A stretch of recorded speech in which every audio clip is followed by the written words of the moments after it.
নমস্কার বন্ধুরা, অর্চনার হেসেল ঘরে আপনাদের সকলকে স্বাগত। আজকে আলুর তরকারি রান্না করে দেখাবো। তার জন্য আমি নিয়ে নিয়েছি ছোটো ছোটো করে কেটে নেওয়া আলুগুলোকে আমি প্রেসারের মধ্যে দিয়ে নুন হলুদ দিয়ে একটা সিটি দিয়ে নিচ্ছি। দেখুন, কুকারের মধ্যে দিয়ে দিয়েছি। এবার আমি নুন হলুদ দিয়ে একটা সিটি নিয়ে নেব। আলুটা সেদ্ধ হয়ে গেছে। কড়াইয়ে তেল, জিরে ফোড়ন, তেজপাতা ফোড়ন, শুকনো লঙ্কা ফোড়ন দিয়ে দিলাম। এবার আদা জিরে বাটা, টমেটো বাটা, জিরে গুঁড়ো, ধনে গুঁড়ো, কাশ্মীরি লাল লঙ্কা গুঁড়ো, সব মশলা একসাথে দিয়ে নিচ্ছি। আর 1 চামচ মতো টক দইও দেবো। দিয়ে মশলাটাকে ভালো করে আমি কষিয়ে নিচ্ছি। টক দইটা আজকে আমি ফেটিয়ে দিইনি, সেজন্য ডাইরেক্ট আমি মশলার মধ্যে দিয়ে দিয়েছি।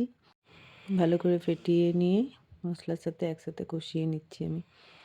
ভালো করে দেখুন কষানো হয়ে যাচ্ছে।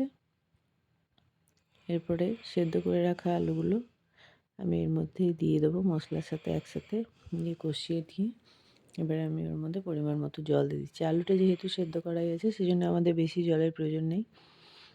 অল্প গা মাখা হলেই আমরা এটা নামিয়ে নেব। এবারে আমার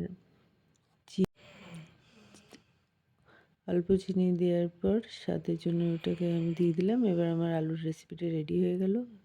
লাইক, কমেন্ট, শেয়ার করবেন। ধন্যবাদ।